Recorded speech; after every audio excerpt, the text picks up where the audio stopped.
Evet arkadaşlar, uzun zamandır istediğim E36'ya sonunda video çekebiliyoruz. Sonunda dememin sebebi bayağı bir Ar-Ge yaptık. Bu arada Eyüp Koçak sağ olsun yanımda. Aracı bana getirdiği için teşekkür ediyorum ona. Hoş geldin Eyüp. Hoş bulduk, rica ederiz. Arkadaşlar diyeceksiniz ki neden geç saatte video çekiyorsunuz? Kısmet bu saate denk geldi yani. Biz de bu saatte çekiyoruz. Of, short shift var arabada. Ben size bir giriş yapmak istedim aslında da tam da giriş de yapamadım, böyle bir anda böyle çok hızlı bir şeyler oldu. Lacivert Avus Blue mu acı bu? Avus Blue. Avus Blue diye geçen güzel bir renge sahip kendisi. 276 boya kodlu. 276. Vay be. Şöyle biraz arabanın aslında nostaljisinden bahsetmek gerekirse 98. 98'iz. Son üretim. 98 son üretim. Aynen. 99'da bunlardan yok mu? Yok. Olanlarda 98'de banttan inenler. Bu Aracımız araç zaten 98 Ocak ayında üretilmiş bir araba. Aracımız 318 IS bu arada arkadaşlar. M44 B19. 1.9 aslında arabamız. Evet, 1895 cc. 96 senesinde bir revizyon oluyor. 96'dan öncekiler M42 motor. Evet. 1795 cc. Bunlar 1900. Evet. Arasında 5 Nm'lik bir fark var. Yani 1.9 versiyon 5 Nm daha fazla tork üretiyor. Kesici değeri, daha doğrusu maksimum tork değeri farklı. Evet. Bir de 20 kilo daha ağır. Stok olarak şu an 140 beygir. Aslında 136 beygir mi diyebiliriz? 138 fabrika 138 verisi. Fabrika verisi. Tabii arka egzozla birlikte 140 oluyor. Tam bir erkek arabası arkadaşlar. Şu an üzerinde short shift var. O yüzden çıldırtıyor. Neler neler yani. Neyse. Neyse daha da tam böyle birazcık orası çok tatlıydı. Ben kendi aracımla da biraz önce bir deneme yaptım. Şeytani bir ruhu var. Yani aynen. Hani burada aslında size biraz böyle olabildiğince dolu dolu arabayı göstermek, arabayı izah etmek, aslında bir o kadar da arabanın kendini konuşmasını istiyorum ben şahsen. Farklı bir araba arkadaşlar. Yani bu arabaya en yakın zaman içerisinde zaten 80 bin lira, neredeyse 100 bin lira para harcandı. 8 ay içerisinde. 8 ay içerisinde, evet. Yani mekanik olarak dokunmadığımız yer kalmadı. Bütün problemler giderildi. Bütün her şey, yani aldığımda çok farklı saçma şeyler de vardı. Her şey birebir orijinaline çevrildi bu arabada. Evet, elektrik aksamından tutun hoparlörlerinden, yani ne varsa üzerinde ilk günkü, yani fabrikadan çıktığında nasılsa o hale getirildi bu araba. Evet. Mekanik olarak da bütün problemleri tüm orijinalliğiyle, orijinal parçalarla en iyi haline getirildi. Olabildiğince iyi bir şekilde zaten. Evet. Ki bakıyorsun da aynı şekilde keza. Ki kilometremiz de zaten düşük. Ya şöyle bir şey, araba bu arada 243 bindi arkadaşlar. Ben bu arabayı çekmeyi çok daha önceden istiyordum aslında. Evet. Yani bu araba bizde yeni değil. Dediği gibi 8 ay önceden beri onda. Hatta neredeyse 1 sene oluyor. Ama bir türlü şey olmadı. Yani ya diyorum Eyüp getir bir çekelim arabayı. Diyor ki şurası tamamlanmadı, şurası eksik, burası tamamlanmadı, şurası eksik. Ki hala tamamlanmadı araba. Bana göre hala var. Sebebi yani mükemmel olacak. Evet, olacaksa yani, en iyisi olacak. Hakkını vermek gerekiyor araba. BMW'ye bindiğin zaman da şey gibi binmeyeceksin abi. Şimdi kötülemek istemiyorum arkadaşları da. Yani o arabaya biniyorsansa hakkını vereceksin yani kardeşim. Aynen. Öyle gidip de yalandan işte yok şurasında şu var, şurasında bu var yaptırmıyor. Ondan sonra diyor ki BMW sorunlu araba. Yani, ya yürüteyim değil de arabayı en iyi şekilde revize edeyim veya işte problemini en iyi şekilde, en orijinal şekilde gidereyim noktasına gelmek lazım.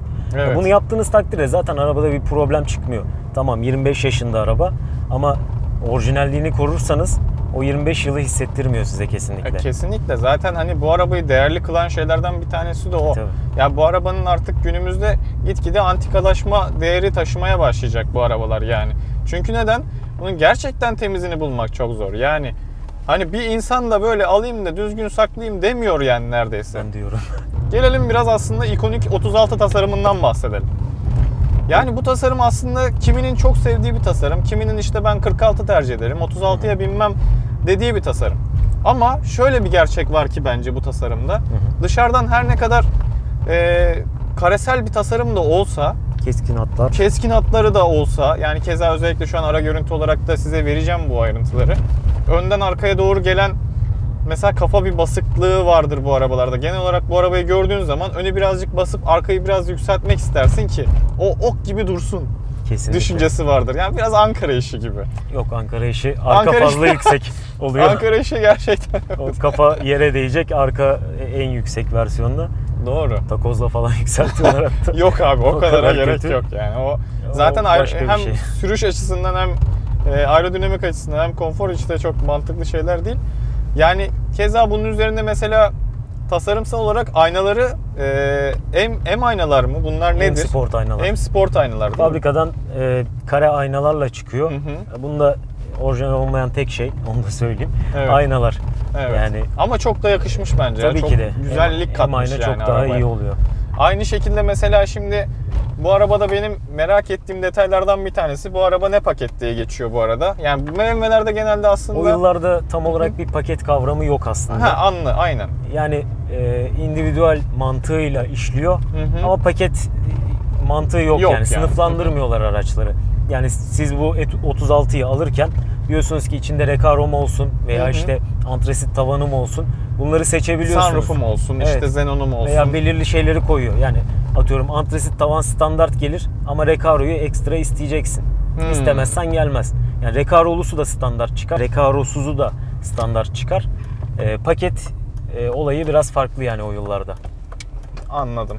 Peki mesela ön tampon ve arka tampon bizim hangi ne diye nitelendirdiğimiz tarzda? 36'da bir standart tamponlar var. Bir US versiyonlar var, Amerikan versiyonlar. Evet. Bir de M Sport tamponlar var. Yani bu araçta gördükleriniz M Sport tamponlar. Evet. Orijinal zaten. Evet. US'lerde galiba şey var. Sis farları arasındaki kısım tamamen ızgara, düz ızgara. Evet. Görüntü daha farklı. Bir de tampon kenarlarında şeyler var, sinyaller var. Fren soğutma kanalları var bu arada. İşte aslında demek istediğim şey oydu. Yanlış söyledim. Yani sis farının yanında gördüğünüz o boşluklar M tamponda fren diskini soğutmak için bir kanal vardır arkasında. O yıllarda yani 93'te de var bu zaten. 92-93 yıllarında başlıyorlar 36'ya. Evet. O yıllarda da kullanılıyor ama sadece M Sport tamponda mevcut. Standart tamponda onları bulamazsınız. Arka keza öyle difüzör var. Evet. Tamponun alt kısmında. Ve mesela bu aracın 30'dan farkı nedir diye o zaman konuya gireyim ben. Ama şöyle bir şey, aslında 30'dan farkı çok anlaşılır şekilde özellikle ben direkt iç mekana geçmek istemiyorum aslında dışarıyı bitirmeden ama mesela dışarıda 30'larda bir kere yuvarlak far kullanımı var. Yuvarlak far kullanılıyor. O yıllarda yuvarlak ayrı farlardan bütünleşmiş far tasarımlarına geçiş süreci var. Evet. Birçok markada zaten bunu görüyoruz. 36'da da aynı şekilde tamam bütünleşik far ama iç tarafta yine o ikili yapıyı korumaya çalışıyorlar. Yine sis farı modeli zaten E30'la benzer. O keskin çizgiler, keskin hatlar korunmaya çalışıyor ama birazcık daha esnetiyorlar. Yani aerodinamik yapıyı geliştiriyorlar. Evet. Yani uzay kasa diye de nitelendiriliyor o aerodinamik yapının biraz farklı oluşundan dolayı. Doğru ama şimdi 30 ile 36 arasında gerçekten ciddi bir fark var. Yani tabii ki. 30 kare tasarım gibi düşünebilirsin aslında ölçüler bazında baktığın zaman. 36 biraz daha dikdörtgen gibi oluyor yani. Araba arka tarafı zaten çok daha yüksek ve daha geniş. Evet, kesinlikle. Zaten önden arkaya doğru dediğim gibi arabanın kendi tasarımsal olarak da bir böyle önden arkaya yükselen tasarım var. O yüzden de 30'dan çok rahat bir şekilde ayrılıyor bakacağınız zaman. Yani keskin hatları biraz aerodinamik yapıyla birleştirip yenilikler katarak farklı bir tasarım ortaya çıkarmışlar. Mesela bu arabada olmayan bir şeyden bahsedeyim. Benim çok hoşuma giden bir şey aslında. Çift katlı spoiler var bu arabanın. Ben mesela onu çok yakıştırıyorum bu arabaya. Onu 30'da da koyuyorlar ama 30'da çok fazla tercih edilmedi. Sebebi işte güçle alakalı biraz. Yani ya klima alırlardı 30'da ya sunroof tercih edilirdi. Evet. Hidrolik direksiyon opsiyonu var mıydı onlarda? Onlarda hidrolik olan ve olmayan var. O da LCI farkından değişebiliyor. İç mekana yavaştan geçelim istersen. İç mekanda yine torpido tasarımı çok farklı E30'a göre.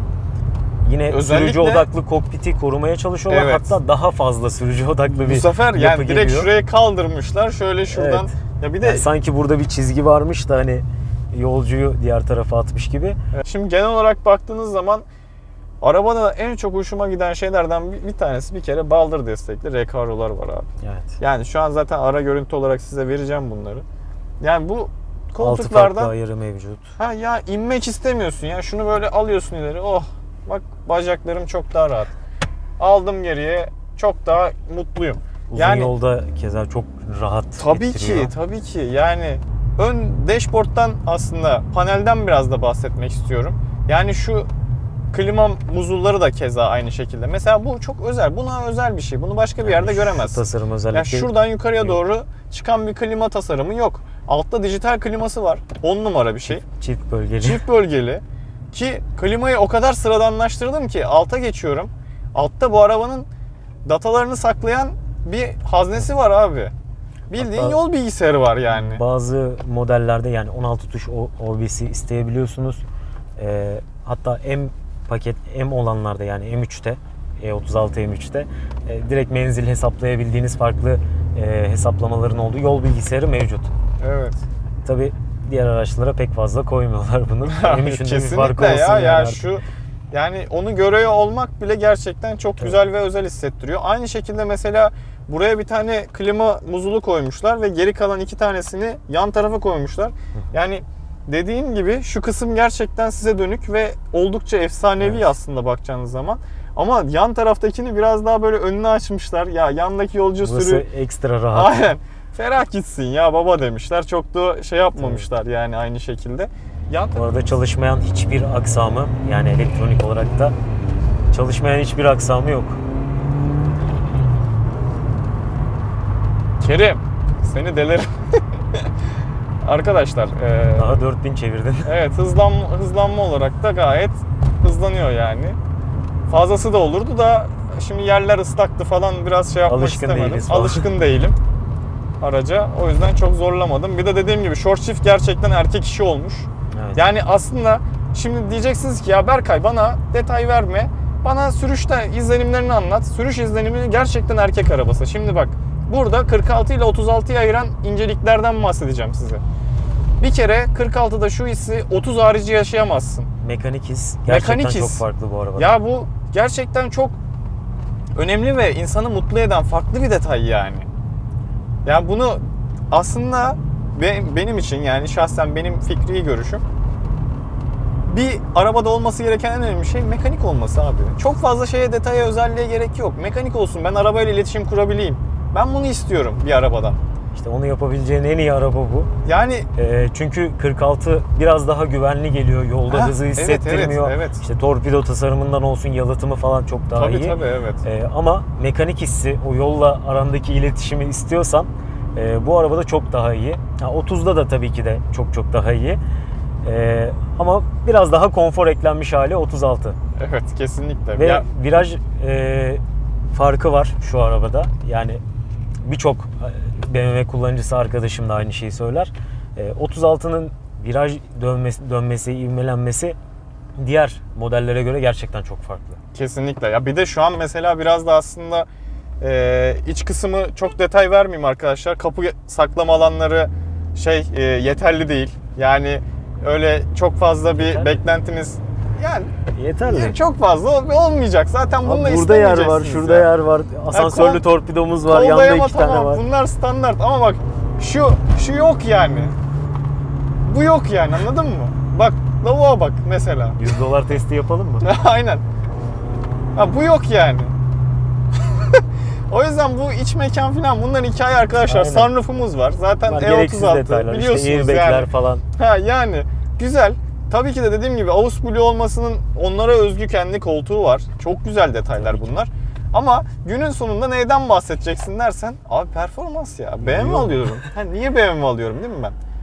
Şimdi lastiklerden bahsedelim madem oraya geldik. Önlerde 225 45 45 17. 45 17'lerimiz var. Arkalarda 245. 245 45 17. Yok 40 17. Evet. M3 ebat. M3 ebat.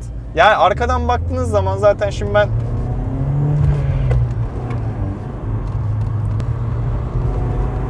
arkalar dediğimiz gibi M3 ebat ve bunun viraj demiştin. Aslında ben oraya bağlamak istiyorum. Viraja çok büyük katkısı var bu olayın. Kesinlikle viraja. Yani şimdi araba akıyor yani. Ama istediğin zaman da, eğlenmek istediğin zaman da Tabii. kaydırıyor baba. Ki yani ASC'nin etkisi de zaten çok büyük. Evet. ASC zaten DTC'nin bir öncesi DSC, DSC'nin bir öncesi ASC. ASC'de Yani tabii 4 teker değil de sadece 2 tekeri kontrol etmesi olarak görülüyor. Yani Dynamic Stability Control'ün Evet. 2 tekerdeki versiyonu.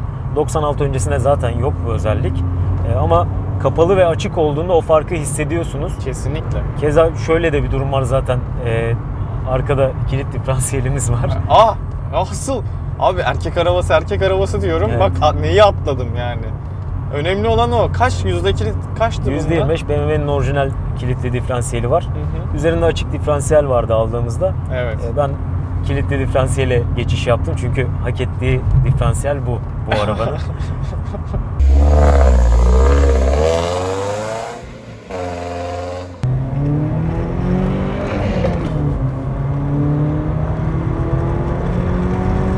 ...5000, 6000, 7000 memnun şu an. 5000. Evet, güzel duruyoruz. Arkadaşlar, az önce bir azizliğe uğradık ve aksiyon kameramın şarjı bitti. Mükemmel şekilde yani. İnanılır gibi değil ama tam olarak başımıza Böyle bu geldi. şeyler. Yapacak bir şey yok. Oldu mu oluyor. Biz de şu an manuel olarak devam ediyoruz. Aha. Bir şeyler oluyor. Allah! Bir şey yapmadım. Bir şeyler oluyor. Arkadaşlar. Bu işte bu.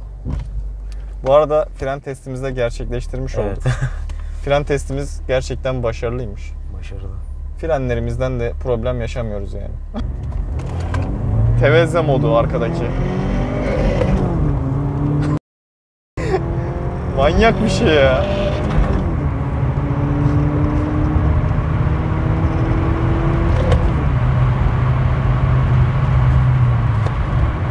Yani bu araba hakkında aslında bahsetmemiz gereken şeyler bunlardı. Bu araba ne kadar yakıyor kardeşim? 20 litre yakıyor. Yaksın. 20 litre değil. 15 litre yakıyor. Hadi 13 litre yakıyor. Yok 12 litre civarında 12 litre yakıyor. yakıyor. Kaç kilo bu araba? Ama tabii yani seri kullanırsanız öyle yakıyor. Arabanın hakkını verirseniz, bir atmosferik gibi devir çevirirseniz Evet. sürekli 12 litreyi yakarsınız. Ama çok sakin kullanımda 10-11 litreler. Bu arabanın piyasası nedir ya? Arabanın piyasası yani kapıya koyulmayacaklar da var. Tadına doyulmayacaklar da öyle söyleyeyim. Coupe versiyonlar 400'den başlar. 700'e 800'e kadar. Yani aracın kondisyonu, kasa durumu, yani kozmetik ve mekanik kondisyonu diyelim. Çok şey değiştiriyor. Vallahi Eyüp, çok teşekkür ederim. Yani aracını Ben teşekkür getirdin, ederim. bizimle paylaştın. Elimizden geldiğince anlatmaya çalıştık. İnşallah arkadaşlar da eğlenmişlerdir. Lafı fazla uzatmadan kendinize iyi bakın diyorum. Görüşmek üzere. Görüşmek üzere, hoşça kalın.